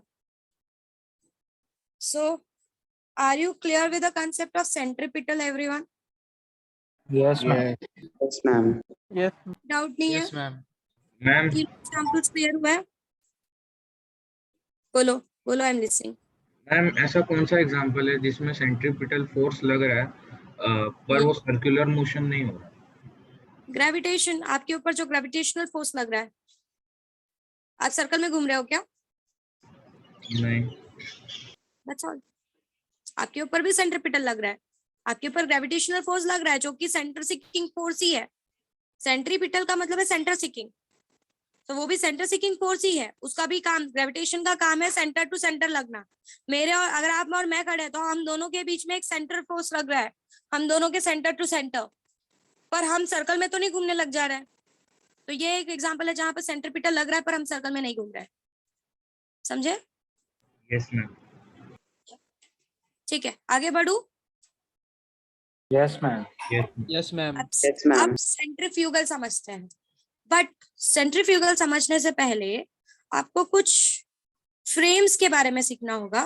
तो पहले हम फ्रेम्स के बारे में सीखेंगे एंड देन सेंट्रीफ्यूगल के पास जाएंगे. ठीक है. सी अगर मैं सेंट्रीफ्यूगल इस टर्म के बारे में सोचूं तो centripetal is towards the centre और centrifugal is away from the centre. पर जितना इसको बोलना आसान है ना बच्चों की, ठीक है, centrifugal is away from the centre, इसको इतना समझना आसान नहीं है. क्योंकि क्या होता है कि ये जो सेंट्रीफ्यूगल फोर्स है ना बच्चों, प्लीज ध्यान से सुनो, हाँ मैं जो बोल रही हूँ, कि जो सेंट्रीफ्यूगल फोर्स है, जैसे सेंट्रीपिटल के लिए हमने रीजंस देखा, इसलिए मैंने बार बार रीजंस पे फोकस किया कि स्ट्रिंग वाले में सेंट्रीपिटल स्ट्रिंग का टेंशन दे रहा है, अर्थ और मून सिस्टम में अर्थ और मून के बीच की ग्रेविटी रिस्पॉन्सिबल है, और हमारा टेबल और जो ब्लॉक रखा हुआ है कि ब्लॉक भी टेबल के साथ गोल गोल घूम रहा है, तो ब्लॉक को जो सेंट्रीपिटल मिल रहा है वो ब्लॉक और टेबल के बीच का फ्रिक्शन दे रहा है. तो हर बार जब हम सेंट्रीपिटल के बारे में बात करते हैं ना तो हमारे पास एक रीजन होता है कि ओके ये ही चीज सेंट्रीपिटल प्रोवाइड कर रही है. पर जब हम सेंट्रीफ्यूगल के बारे में बात करते हैं ना बच्चों, तो ऐसा कोई रीजन नहीं होता वहां पे. देयर इज नो रीजन, कोई रीजन नहीं है सेंट्रीफ्यूगल लगने के पीछे. पर वो नहीं लगता है क्या मैम? वो लगता है, उसका एग्जिस्टेंस है. उसका एग्जिस्टेंस नहीं है ऐसा नहीं बोलूंगी मैं, उसका एग्जिस्टेंस है, पर उसका कोई रीजन नहीं है. There is no reason behind centrifugal force. मतलब आप एक्सप्लेन नहीं कर सकते कि कौन सेंट्रीफ्यूगल फोर्स लगा के दे रहा है. जैसे सेंट्रीपिटल के लिए मैंने बता दिया कौन लगा के दे रहा है. किसी ने आपको पूछा कि अर्थ सन सिस्टम है, वहां पे सेंट्रीपिटल कौन लगा के दे रहा है, तो आप सीधा बोल दोगे ग्रेविटी लगा के दे रहा ग्रेविटी. है ना. तो वैसे ही जब आप सेंट्रीफ्यूगल एक्सप्लेन करते हो ना बच्चों, तो सेंट्रीफ्यूगल को एक्सप्लेन करने के लिए कोई रीजन नहीं है. मतलब कहाँ से लग रहा है, कैसे लग रहा है, वो आप नहीं बता सकते. Who is responsible for it, आप वो नहीं बता सकते. इसीलिए सेंट्रीफ्यूगल फोर्स को स्यूडो फोर्स कंसिडर किया जाता है कि उसको लगने के पीछे हमको रीजन पता ही नहीं होता. रीजन क्या है, वो क्यों लग रहा है वो समझ में आता है, क्यों लग रहा है वो समझ में आता है, पर उसको कौन लगा के दे रहा है उसके पीछे कोई रीजन नहीं है, उसके पीछे कोई रिस्पॉन्सिबल नहीं है. Are you understanding what I am trying to say? समझ में आ रहा है मैं क्या बोल रही हूँ? मैं बहुत बड़ा स्टेटमेंट पास कर रही हूँ, प्लीज ध्यान से समझो. सेंट्रीपिटल तो बहुत इजी था समझना. क्यों समझना इजी था? क्योंकि सेंट्रीपिटल को समझाने के लिए हमारे पास रीजन था कि भाई कहाँ पर जो भी सेंट्रीपिटल लग रहा है उसके पीछे कौन रिस्पॉन्सिबल है, कौन सा फोर्स सेंट्रीपिटल लगा के दे रहा है. पर जब मैं सेंट्रीफ्यूगल की बात करती हूँ, प्लीज सुनो, मेरे को कंप्लीट कर लेने दो, मैं सारे डाउट्स क्लियर करती हूँ। फिर जब मैं सेंट्रीफ्यूगल की बात करती हूँ तो सेंट्रीफ्यूगल को लगाने वाला कौन है, ये नहीं है ऐसा कुछ। कौन लगाता है सेंट्रीफ्यूगल? कोई नहीं लगाता सेंट्रीफ्यूगल। हम अपने कन्वीनियंस के लिए सेंट्रीफ्यूगल कंसीडर करते हैं। हम कुछ चीजों को एक्सप्लेन करने के लिए सेंट्रीफ्यूगल जैसा टर्म कंसीडर करते हैं। मतलब वो चीज वहां पे नहीं है, वो चीज है वहां पे, पर उसको कौन लगा के दे रहा है वो नहीं है वहां पे, उसको कोई लगा के नहीं दे रहा है। जैसे सेंट्रीपिटल के लिए ग्रेविटी रिस्पॉन्सिबल थी, सेंट्रीफ्यूगल के लिए ऐसा कोई भी फोर्स रिस्पॉन्सिबल नहीं होता, वो सिर्फ लग जाता है। और उसको सिर्फ एक्सप्लेन करने के लिए हम लोग ये सेंट्रीफ्यूगल टर्म हम वो समझने की कोशिश करते हैं। सो मैं क्या समझाने की कोशिश कर रही हूँ, जरा उसको स्टार्ट करने से पहले जरा एक बेसिक क्लियर करते हैं, that is inertial and non inertial frame. ठीक है, सो कुछ पता है किसी को इनर्शियल और नॉन इनर्शियल के बारे में? मैम नॉन इनर्शियल में एक्सेलरेशन एग्जिस्ट करता है, मींस Correct इनर्शियल है। में partial एक्सेलरेटेड forces- फ्रेम बोलते हैं उसको। नॉन इनर्शियल को इनर्शियल में inertial को एक्सेलरेशन नहीं लगता है। non-inertial। और बेसिक कोई डेफिनेशन बता सकते हो एक्सेलरेटेड होने के अलावा? देखो means all real acceleration, forces लगते हैं। सुनो एक मिनट तेजस, तुम्हारा जो स्टेटमेंट था उसको थोड़ा सा करेक्ट करती हूँ, ठीक है? अच्छा था कि तुमने इस तरीके से बोला। ऑफ कोर्स एक्सेलरेटेड फ्रेम है, ये स्टेटमेंट बोलना काफी करेक्ट था, पर किसी भी चीज का एक्सेलरेशन है या नहीं है, किसी भी चीज का एक्सेलरेशन है या नहीं है, ये फ्रेम टू फ्रेम डिफर करता है। For example, let's take example, आप बस में बैठे हो, आपके साथ एक और पार्टनर बैठा है, आपके लिए जो पर्सन बाहर बैठा है वह एक्सेलरेट कर रहा है, राइट? वो पीछे की तरफ जा रहा है, Yes. अगर आपकी बस आगे की तरफ जा रही है, और वही आपके बाजू में जो बैठा हुआ है आपके लिए वो एक्सेलरेट नहीं कर रहा है, इट्स नॉट Rest पे है। एक्सेलरेटिंग, रेस्ट पे है। सो उसका एक्सेलरेशन है या नहीं है वो आप कहाँ से देखते हो वो मैटर करता है। मतलब अगर वहीं पर आप बाहर वहाँ खड़े पर। होते तो जो पर्सन बाहर खड़ा होता वो आपके लिए एक्सेलरेट नहीं कर रहा होता, राइट? सो एक्सेलरेशन है या नहीं है वो फ्रेम डिसाइड करता है कि आप कौन से फ्रेम से देख रहे हो। Somewhere your approach is very correct, no doubt in this, but थोड़ा सा और बेसिक डेफिनेशन के साथ जा सकते हैं। So let's understand, let's try to understand कि कब हम किसी चीज को एक्सेलरेटेड बोलते हैं और कब हम किसी चीज को कब हम किसी चीज को इनर्शियल फ्रेम में बोलते हैं और कब हम किसी चीज को नॉन इनर्शियल फ्रेम में बोलते हैं। बहुत ध्यान से समझो मैं क्या बोल रही हूँ, what I am trying to say. Inertial frame वो फ्रेम होता है जिस फ्रेम में आपका न्यूटन लॉ आराम से लग जाए। न्यूटन ने जो लॉज लगाए बनाए हैं ना, F is equals to ma, Yes. check is at rest, Yes. continues to be at rest, every action has equal and opposite reaction, specially Newton का second law that is F is equals to ma। बच्चों बहुत ध्यान से सुनो, बहुत important concept सिखा रही हूँ मैं अभी, कि अगर आप किसी फ्रेम को, पहली बात मैम फ्रेम क्या होता है पहले वो समझाओ, फिर इनर्शियल पे आते हैं। तो चलो जरा फ्रेम समझते हैं कि फ्रेम क्या होता है। फ्रेम का मतलब होता है आप किसी भी चीज को कहां से खड़े होकर देख रहे हो, from where you are seeing that particular motion or particular object or particular thing। आप बस में बैठे हो, आप बस में देख रहे हो, बस के रिस्पेक्ट में, ये आपका फ्रेम है। आप बाहर बैठे हो सराउंडिंग में, ये आपका फ्रेम है। तो ये होता है फ्रेम, कि आप कहां से देख रहे हो, that is your frame. Frame समझा सबको, what is frame? Yes, ma'am. Yes. Okay, so let's try to understand। आपको पता है आपने केमिस्ट्री में एटम वगैरह के बारे में पढ़ा है, राइट? Yes. एटम के पास इलेक्ट्रॉन होता है, प्रोटॉन होता है, न्यूट्रॉन होता है। अच्छा एक बात बताओ, आप लोगों ने इलेक्ट्रोस्टैटिक्स तो पढ़ ही लिया होगा, पढ़ा ही होगा, चालू है। इलेक्ट्रॉन और न्यूक्लियस के बीच में, इलेक्ट्रॉन न्यूक्लियस के आजू बाजू घूमता है, मानते हो? Circular Yes. मोशन परफॉर्म करता है। Yes. इलेक्ट्रॉन और न्यूक्लियस के बीच में जो सेंट्रीपिटल फोर्स प्रोवाइड करने वाला फोर्स है वो कौन सा फोर्स होगा? What is the name of that force? कौन रिस्पॉन्सिबल है उस चीज के लिए? Think about it. अगर आपको किसी ने पूछा कि जो सेंट्रीपिटल फोर्स इलेक्ट्रॉन और न्यूक्लियस के बीच में लग रहा है वो कौन लगा के चार्जेस देगा? होगा, charges. Electrostatic electrostatic force. Electrostatic force या Coulomb force?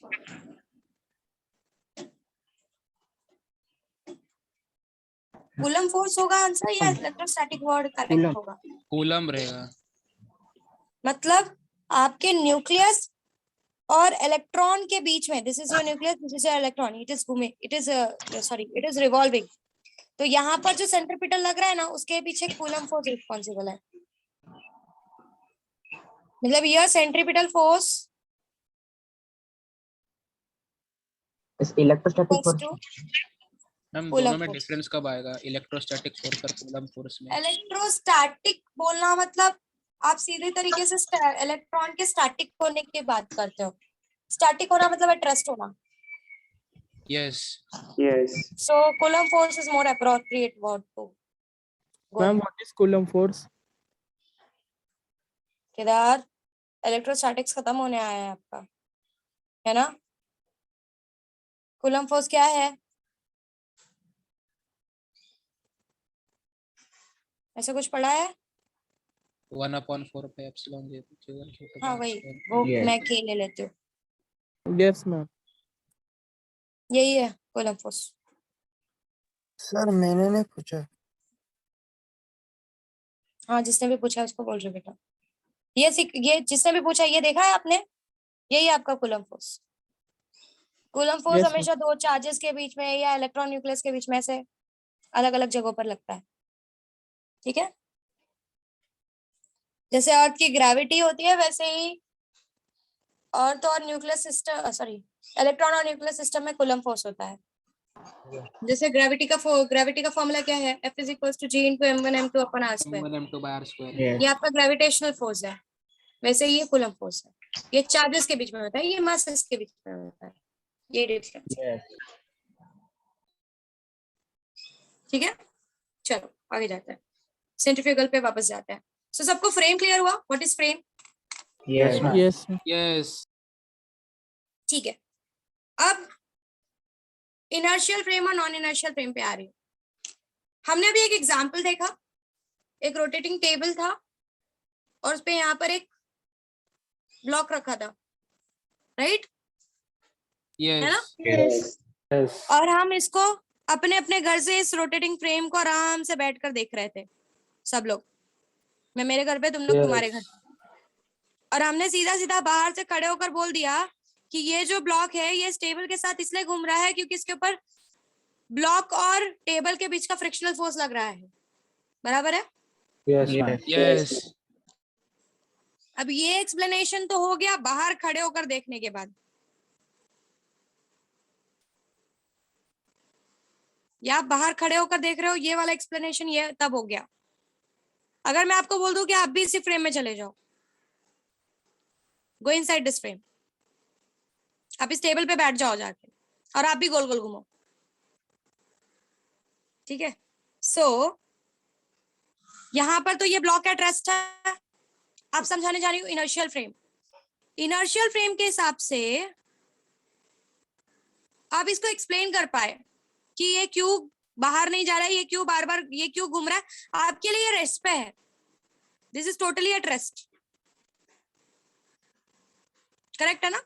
Yes ma'am. Yes. है ना?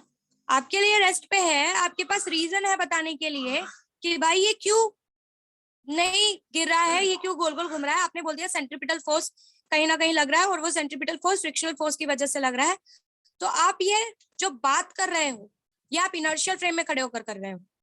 मतलब आप अपने अपने, मैं मेरे घर पे बैठी हूँ, आप अपने घर पे बैठे हो। सो इनर्शियल फ्रेम के हिसाब से अगर आप उस ब्लॉक को देखो तो आपको रेस्ट पे दिखेगा, आपको कोई उसका एक्सेलरेशन नहीं दिखेगा। ये ब्लॉक आपको रेस्ट पे दिखेगा, गोल गोल घूमेगा बट अपनी पॉइंट पे ये रेस्ट पे होगा, चलता हुआ नहीं दिखेगा आपको ये। जब आप बस में बैठते हो आपके बाजू वाला भी बस में बैठता है, जब आप अपने बाजू वाले को देखते हो वो आपको रेस्ट पे दिखता है, मतलब वो आपका इनर्शियल फ्रेम है। Yes yes. Yes. अब मैम नॉन इनर्शियल फ्रेम क्या होता है? जैसे ही मैंने आपको बोला कि आप लोग अपने अपने घर से उठकर, हर कोई अपने घर, हर किसी के घर पे मैंने एक रोटेटिंग टेबल रख दिया, उस पे मैंने एक ब्लॉक रख दिया और कहा कि अब तुमको अपने घर पे बैठकर उसको नहीं देखना है, आपको भी उसी टेबल पे बैठ जाना है। Sit on that table itself, और आप भी उस टेबल पे गोल गोल घूम रहे हो इस ब्लॉक के साथ। अब आपके लिए ब्लॉक रेस्ट पे नहीं है, क्योंकि आपके साथ साथ आपका टेबल भी घूम रहा है, आपका ये पर्टिकुलरली ये जो ब्लॉक है ये भी घूम रहा है, आप दोनों घूम रहे हो, आप इसको देख रहे हो कि ये गोल गोल घूम रहा है ना।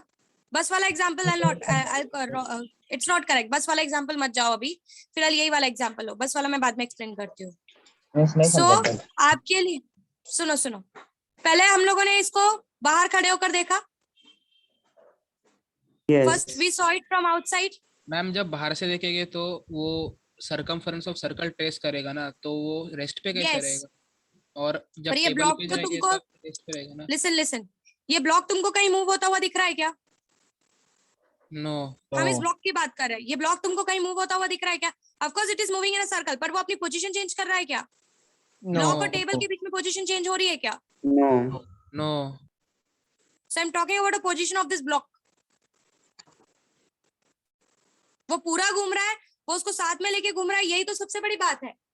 और वो क्यों उसको साथ में लेकर घूम रहा है? क्योंकि वहां पर सेंट्रीपिटल फोर्स लग रहा है, जो कि टेबल और ब्लॉक का सिस्टम प्रोवाइड करके दे रहा है। करेक्ट है ना? बट टेबल के रिस्पेक्ट में इसकी पोजीशन चेंज हो रही है क्या? No, No. ऐसा हो रहा है टेबल आगे आगे चला गया और ब्लॉक पीछे ही रह गया? No, No. क्या ब्लॉक आगे आगे चला गया, सॉरी हाँ टेबल आगे आगे चला गया, ब्लॉक पीछे रह गया, ऐसा हो रहा है? नहीं हो रहा है, ये दोनों साथ में चल रहा है। तो टेबल के रिस्पेक्ट में इसकी पोजीशन सेम है, इट इज नॉट एक्सेलरेटिंग, ये एक्सेलरेट नहीं कर रहा है, ये मूव नहीं कर रहा है, टेबल उसको लेकर चल रहा है। Are you understanding? Yes. Position of this object with respect to table is same, है या नहीं? Yes. यस, हाँ या ना? Yes. सो ये हम बाहर से ऑब्जर्व कर रहे हैं, इसलिए I am observing it from outside. और इस कंडीशन में I can apply the Newton law, I can say that here friction is providing the centripetal force and I can solve the sum. मेरा conclusion आ जाएगा। So inertial frame का मतलब यह है कि जहां पर आप न्यूटन लॉ आराम से लगा दो, जो आपके लिए अनएक्सेलरेटेड मोशन जैसा कंडीशन दे दे। अब आती हूँ नॉन इनर्शियल फ्रेम पे, क्यों मैं उसको नॉन इनर्शियल बोल रही हूँ, ध्यान से समझो। मैम ये केस में स्पीड डिपेंड नहीं करेगा? करेगा ना, क्यों नहीं करेगा? अभी उस पॉइंट पे मैं आ ही नहीं रही हूँ, I'll come to that afterwards, अभी नहीं आऊंगी। अभी अगर इतना फटाफट सब सिखा दूंगी तो तुम लोग पागल हो जाओगे, अब भी पागल हो रहे हो। फिर से सुनो मेरी बात, मैंने क्या कहा? ये टेबल घूम रहा है मेरे हिसाब से, मैं जब बाहर खड़ी हूँ, मैं जब बाहर से देख रही हूँ, ये टेबल घूम रहा है और ये ब्लॉक भी घूम रहा है टेबल के साथ साथ, पर और कोई पोजीशन चेंजेस नहीं है, है या ना? Yes. है या ना? Yes, Yes.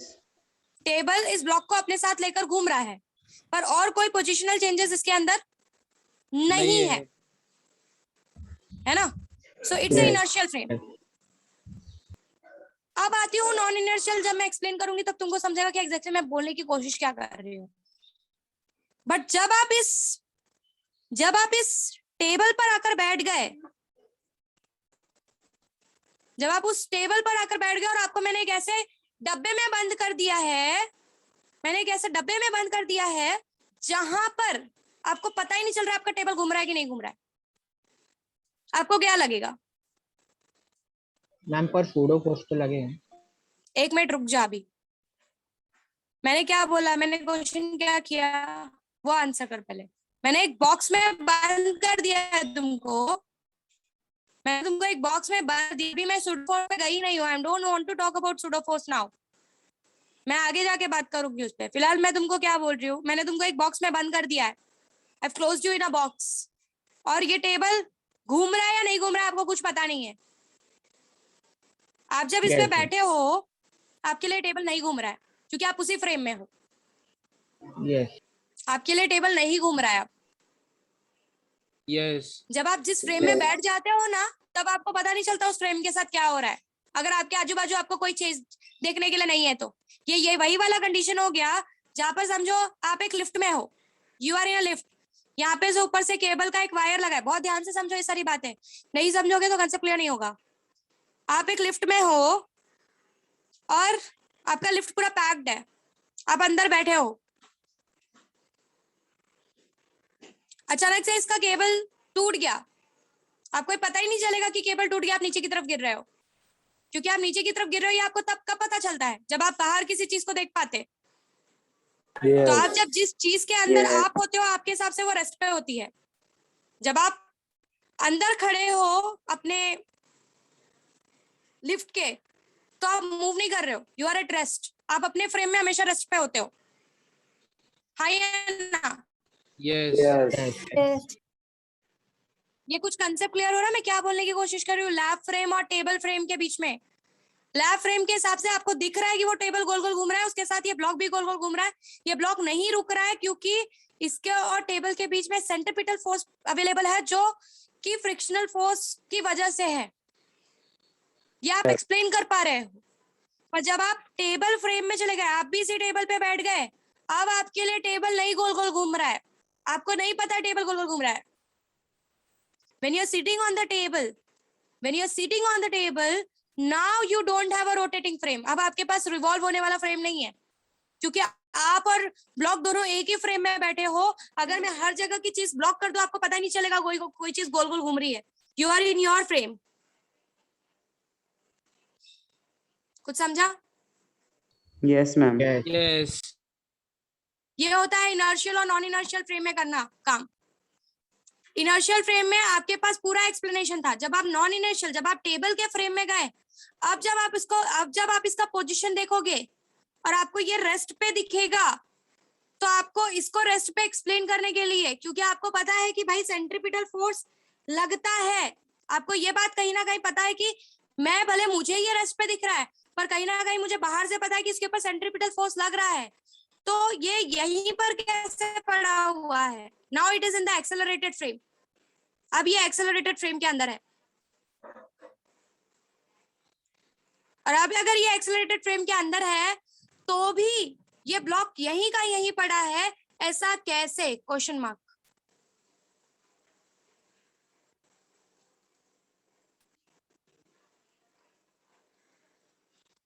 और उसी चीज को एक्सप्लेन करने के लिए सेंट्रीफ्यूगल जो है ये रास्ते पर आता है।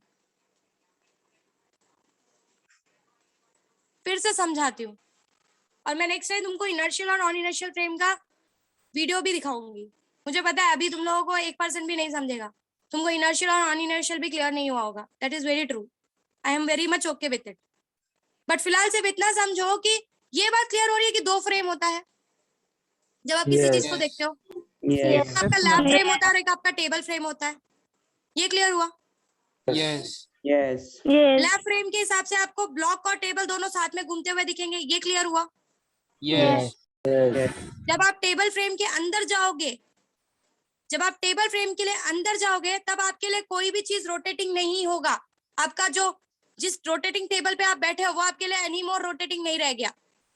ये वर्ड गलत है। अगर कोई आपको बोलता है कि I am inside the rotating frame, no. जब आप जिस फ्रेम में चले जाते हो ना, वो आपके लिए रेस्ट पे होती है। जब आप बस में बैठते हो, when you are inside the bus, आप जब बैठते हो बस के अंदर, तो आप ये कभी नहीं बोलते कि, या आप कभी एक्सपीरियंस नहीं करते कि अगर आपको बाहर की कोई चीज ना दिखे तो आपको पता ही नहीं चलेगा आपकी बस चल रही है या नहीं चल रही है। आपको ये बात पता ही नहीं चलेगी।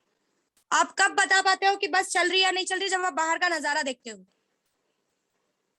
So for you, when you are not observing anything outside, for you, you are at rest. Your system is at rest. कुछ समझे? ये पार्ट क्लियर हुआ मैंने जो बोला? Yes, ma'am. Yes ma'am Yes. आप जब एक लिफ्ट में पैक हो जाते हो, अगर लिफ्ट में वो जो स्टार्टिंग और लास्ट में थोड़ा सा धक्का नहीं लगता, तब तक आपको ये फील ही नहीं होता आपका लिफ्ट मूव हो रहा है। हाँ या ना? Yes, ma'am. Yes, ma'am. Ma'am तो आप जिस फ्रेम के अंदर होते हो ना, वो फ्रेम हमेशा रेस्ट पे होता है आपके लिए। बाहर से वो कंसेप्ट कुछ अलग ही होगा,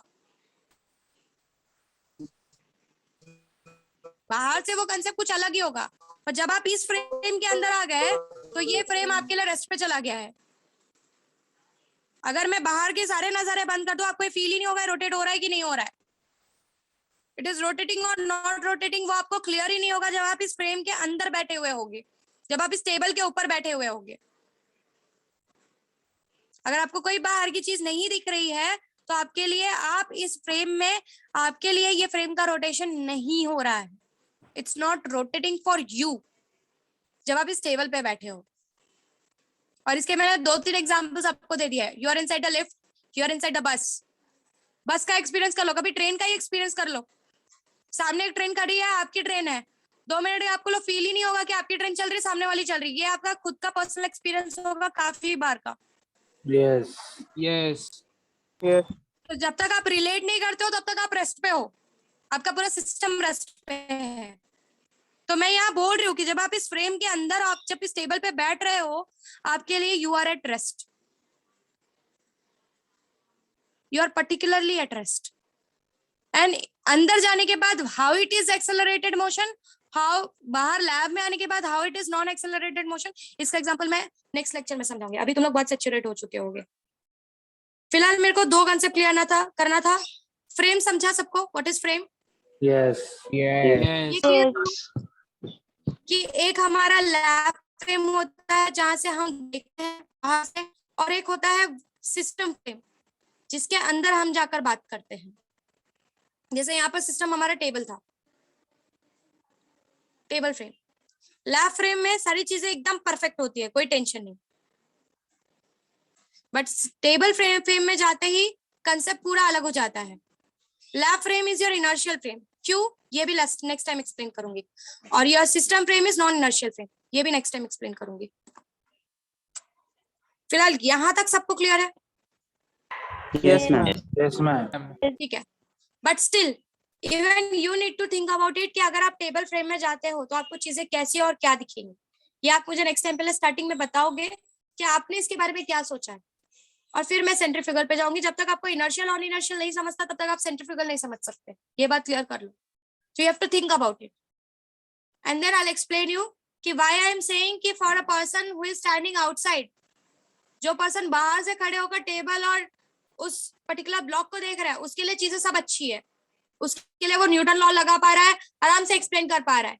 पर जैसे ही वो पर्सन टेबल के अंदर जाकर बैठ गया, उसके लिए पूरी दुनिया अलग हो गई। अब उसके लिए उसका कोई टेबल रोटेटिंग नहीं है, nothing is rotating, there is nothing called as rotation for that particular person। तो चीजें एक्सप्लेन करनी थोड़ी टफ है, और तब चीजों को समझना थोड़ा टफ है कि how things are going on, और तब वहां पर सेंट्रीफ्यूगल बहुत बड़ा गेम खेलता है। पर ये सारी चीजें पहुंचने से पहले हमको ये समझना पड़ेगा कि what is exactly N inertial frame and what is non inertial frame, वो हम नेक्स्ट सेक्शन में देखेंगे और वहीं से शुरुआत करेंगे। पहले मैं ये देखूंगी आपने क्या सोचा, फिर उसके बाद मैं आपको मेरी थिंकिंग पे लेकर जाऊंगी। Is it clear? जितना पढ़ा है आज सबको क्लियर हुआ? Yes ma'am. Yes ma'am. Yes ma'am. ठीक है। सो let's discuss about this things in the next lecture. Next lecture miss मत करना, बहुत इंपॉर्टेंट है, अदरवाइज आगे कुछ नहीं समझेगा। ये टॉपिक तो कभी नहीं समझेगा फिर अगर नेक्स्ट लेक्चर में नहीं समझा तो।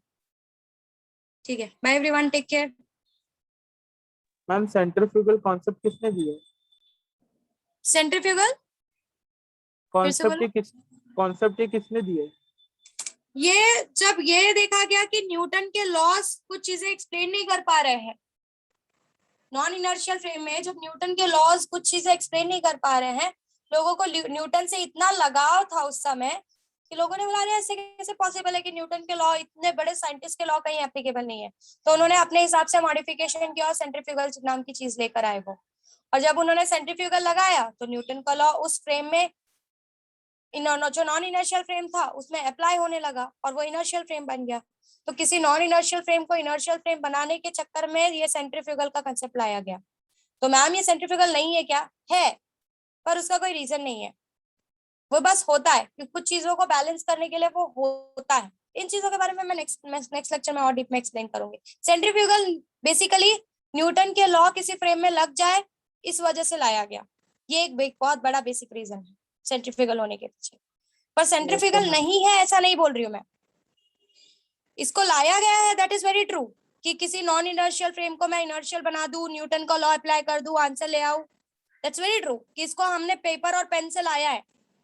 पर ये होता नहीं है ऐसा भी नहीं है, ये है, पर इसके पीछे कोई रिस्पॉन्सिबल नहीं है। जैसे सेंट्रीपिटल के लिए हमने देखा कि अलग अलग चीजें रिस्पॉन्सिबल है, इसके लिए कोई रिस्पॉन्सिबल नहीं है, ये सिर्फ लग जाता है, कुछ चीजों को मेंटेन करने के लिए लग जाता है, इसके पीछे कोई रीजन नहीं होता। पर ये रीजन बिना रीजन वाला फोर्स है, तो न्यूटन इसको एक्सप्लेन नहीं कर पाया, इसलिए न्यूटन ने उसको नाम दे दिया सेंट्रीफ्यूगल। और सेंट्रीफ्यूगल करके नॉन इनर्शियल फ्रेम को इनर्शियल फ्रेम में कन्वर्ट करके अपने हिसाब से सॉल्व किया। इसी वजह से आगे जाने के बाद हम न्यूटन से थोड़ा सा हट जाते हैं, we get separated from Newton. Newton के लॉज आप सिर्फ, अगर आप फिजिक्स पढ़ते भी हो तो आप 3 साल और पढ़ोगे, उसके बाद आप पूरी तरीके से न्यूटन से हट जाते हो। जब आप हायर फिजिक्स पढ़ते हो तो हम लोग न्यूटन के चीजों के साथ नहीं बढ़ते आगे, we have our own system जिसके साथ हम आगे बढ़ते हैं। सो ठीक है, नेक्स्ट लेक्चर में will go ahead with inertial non inertial frame, will understand that and then फिर सेंट्रीफ्यूगल पे आएंगे। बाय एवरीवन, ठीक है।